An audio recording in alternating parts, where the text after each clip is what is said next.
Okay, well, hello everyone. My name is Andrew Parker. I work for Imani Development. I'm one of the directors in Scotland.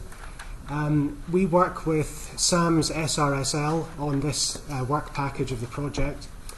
And it's here to look at the socio-economic and cultural drivers of the inshore fishing sector. And indeed the impact that it has on the socio-economic drivers more broadly for their communities and for Scotland overall. The objective of the Scottish Inshore Fishery strategy is long-term sustainability and resilience within the industry, better governance and effective management strategies. So right on point, I think. This work package is looking to deliver qualitative and quantitative assessment of the economic, social and cultural footprint.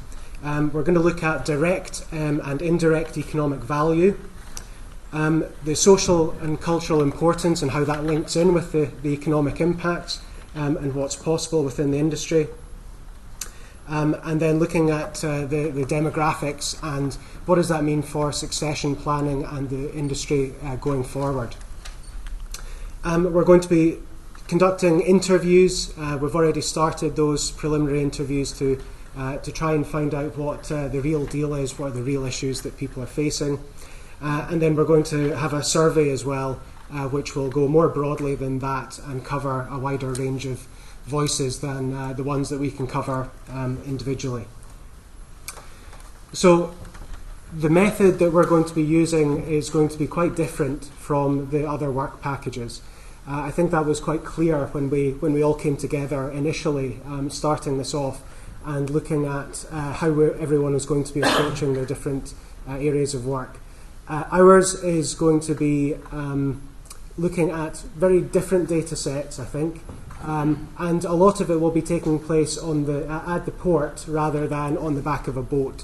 So I think that's quite a helpful analogy. I think that hopefully that will break down and we'll be getting on the water a fair bit. But the aim is to really try and understand what the linkages are for the economic well-being of people, for people's livelihoods, and for other industries as well that are intimately knitted in with inshore fisheries. So this diagram is a kind of mashup of different conceptual models. First of all, we want to take a market systems approach, see the industry and sector as a whole, and to look down the middle of it at the inputs, the producer, the buyer, the whole supply chain. And then the donut around that looks at the supporting functions that the industry has around it and the rules and enforcement around it too. That's the market system, the industry system that it has to operate in. We also want to look at people's livelihoods. Why are we fishing at all? We're doing it because it contributes to the assets of people in communities and the country overall. So it doesn't just contribute to the financial capital that people have. It could contribute to the human capital in terms of their knowledge. It could contribute to the natural capital, the physical capital. So for example, maintaining the public services that are in that area, including things like harbours, that ties in with things like tourism, and then the social capital as well. And increasing one of these capitals might actually have a positive or a negative effect on some of the others. So we need to understand how they fit together. So how does the market system create positive industry outcomes which lead to asset accumulation for people in those areas, or negative industry outcomes might lead to asset depletion in some respects to people's livelihoods as well. So I think this is a conceptual model. We'll be breaking it down into harder numbers and using interviews to get the real issues out. But we really want to look at people's livelihoods. What are the links there? Why are we doing it? The market system, what are the real functions of that activity, and what are the links with other industries too? So why should we care? What will this work add to the sector? We can give an account of inshore fishing's economic and social contribution. So one of the things we were looking at first was, well, we've just been in the early stages of looking at the different data sets, looking at the information that's available with Seafish, what's available through Marine Scotland, and there's what levels of information are at the very small ports, what level is at the slightly higher level ports, and then admin ports and the highest level. Well, you might have a lot of good detail on the ground, but then how does that stack up? Because currently some reports give probably an undervalue compared to others. And you can compare the two and say, well, actually, we need to investigate that a bit more. Is it because the data is collected a certain way here and a different way there? How does fishing contribute to engineering and processing sectors? Well, it's quite easy. We were down in Kirkcudbright and we saw the scallop boats parked up alongside the harbour, and we saw the engineering firm next door who are doing half of the business for those boats. Okay, that's not a hard link to make. There's the factory down the road. That's not a hard link to make. What happens elsewhere? How many jobs in Lanarkshire are dependent on Fife? So we need to try and go broad and try and see those conceptual links.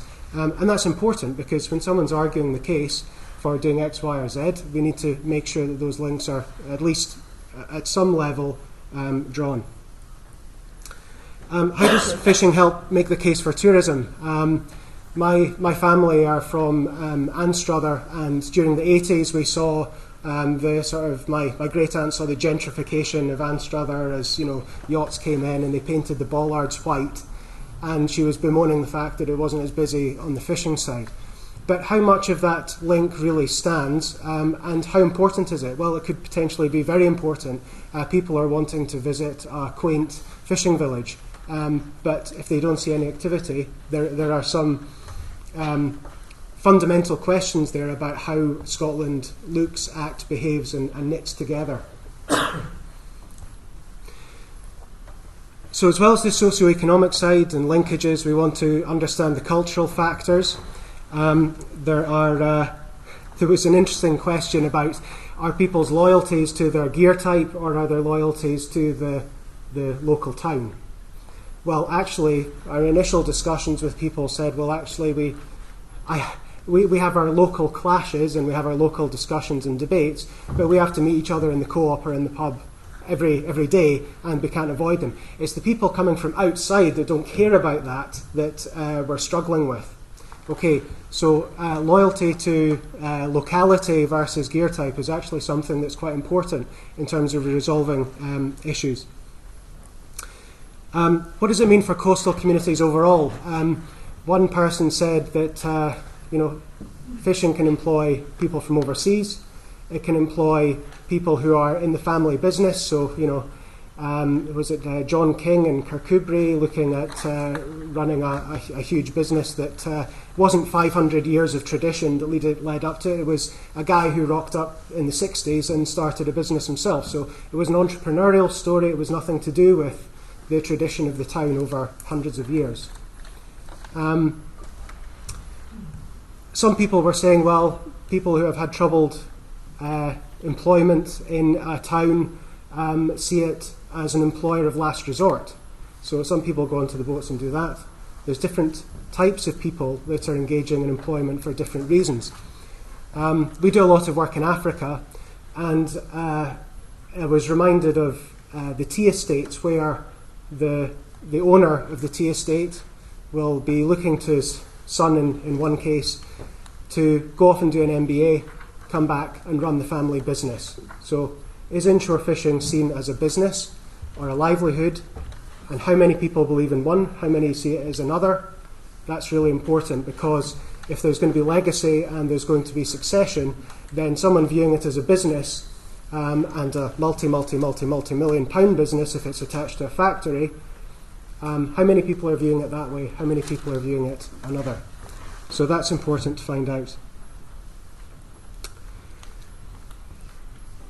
In terms of coverage, we want to do some national level analysis. So there's the national information collected on inshore fishing. And actually there's some problems with trying to understand exactly where some things lie within that.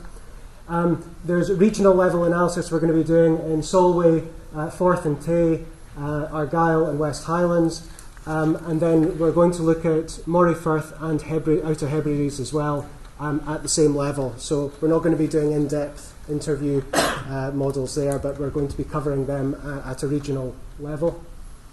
And then we're going to do 4 in-depth case studies with in-depth interviews, and to really try and give a good account and portrayal of the economic and social and cultural linkages within those areas.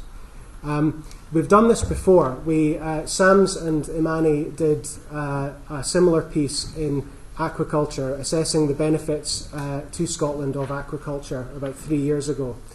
And some of that information I'll touch on tomorrow if there's time during our session in the morning. But it threw up so many different interesting linkages. People were coming out with really important gems about linking together industries.